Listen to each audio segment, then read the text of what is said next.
Hello साथीहरू, आज फेरि म मेरो नयाँ भिडियोमा सबैलाई स्वागत गर्दैछु। साथीहरू, अहिले चाहिँ हामी संसारी डाँडातिर गइरहेको छौँ किनभने आज चाहिँ हो संसारी पूजा है। यहाँ चाहिँ मैले फुपालाई लिएर जाँदैछु।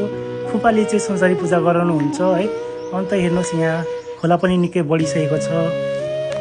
साथीहरू, यो बाटो चाहिँ एकदमै रमाइलो लाग्छ मलाई। हेर्नुहोस् यहाँ कस्तो दामी बाटो छ है। अहिले चाहिँ यो हरियो परियो है को बिचबाट चाहिँ अब हामी गइरहेको छौँ है डाँडातिर। यहाँ चाहिँ अब पूजा गर्नुहुन्छ फुपाले है। अब यो हरियो परियो है चारैतिर रमाइलो लाग्छ नि त्यस्तो देख्दा चाहिँ। साथीहरू हेर्नुहोस्, अब यहाँ चाहिँ संसारी पूजा गरिन्छ।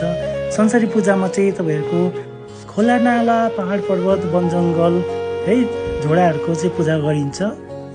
समयमै पानी परोस् अनि सुख शान्ति स्वास्थ्यको लागि यो पूजा गरिन्छ प्रकृतिको। हाम्रो बाबुबाजेको पालामा चाहिँ बाख्रा कुखुराहरू चाहिँ अब चढाएर बलि दिएर चाहिँ पूजा गरिन्थ्यो भने अहिले चाहिँ अन्डा चढाएर पूजा गरिन्छ है। यहाँ चाहिँ पुरै सामग्रीहरू निकाल्नु हुँदैछ फुपाले भने। यहाँ अब पुरै तयारी चलिरहेको छ है। साथीहरू, मेरो चाहिँ सानो कामले गर्दा म घरतिर जानु परिरहेको छ है। अहिले चाहिँ म घरतिर जाँदैछु। यो हेर्नुहोस्, यो बाटोमा हरि परियो देख्दा, यो पुत्तालीको है झिलिमिली देख्दा चाहिँ एकदमै रमाइलो लाग्छ साथीहरू। हेर्नुहोस्, यहाँ अब अगाडि खोला छ, खोलामा पनि एकदमै पानी छ। यहाँ भाइहरू है खेलिरहेको छ, कुदिरहेको छ।